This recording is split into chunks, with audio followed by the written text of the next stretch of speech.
believe that it's my job on earth to talk about people with disabilities and to come and share a little of my experiences with you and let you talk to me about it.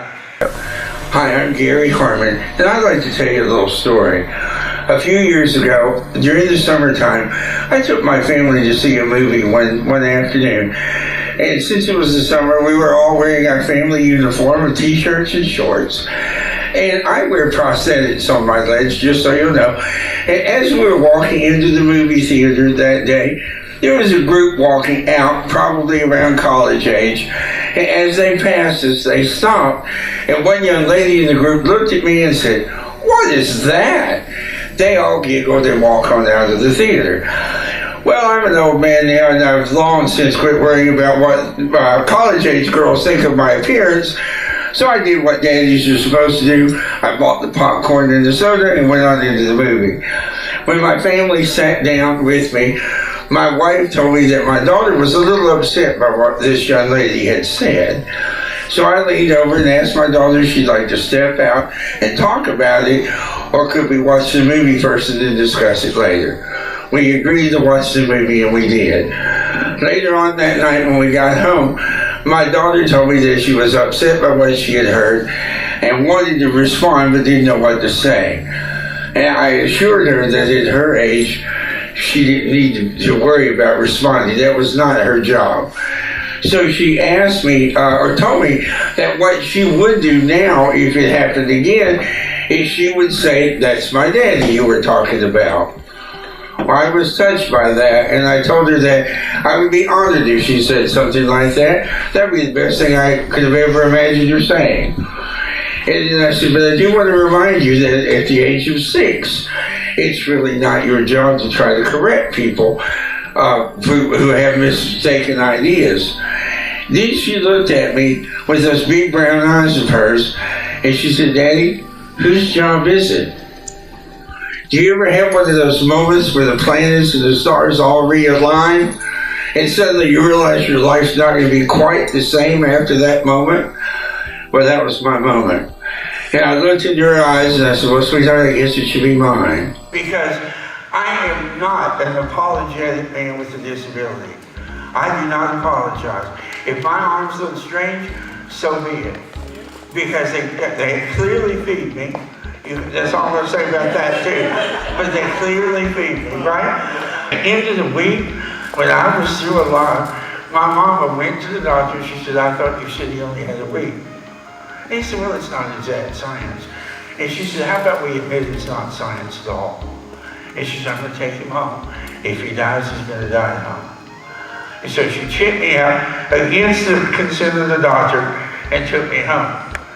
Now, every time anything happens in my life at all that gets any press, my mama cuts it out and mails it to the doctor and says, "Not bad for a dead baby, is it?" He does it every time. I was born, the knuckle I have here was in my thumb. And my thumb could move everywhere. My pinky couldn't move at all. And I had a really smart doctor who said, "If I move that, you're going to be able to pinch." And I thought, "Well, big deal. What do I want to pinch?" And he said, "That's going to allow you to feed yourself." I said, "Food, you have my attention." A couple other things. I am born without feet. I am actually, if I had my braces off, would be around 5 feet 4 inches tall. So I look like a weeble.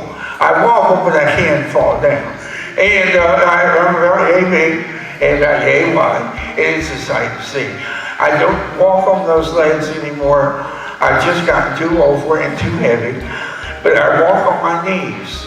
So if I'm without braces around my house, I'm about yay tall, and I'm faster than I am with my legs. I've always loved Dr. King. I have, do you know this quote? "There comes a time when even time is ready for a change." Do you know that quote? That's when I teach history, and every year when I teach that quote, it gives me chills. There comes a time when even time is ready for a change. I think that's true for people with disabilities. We've been locked away long enough.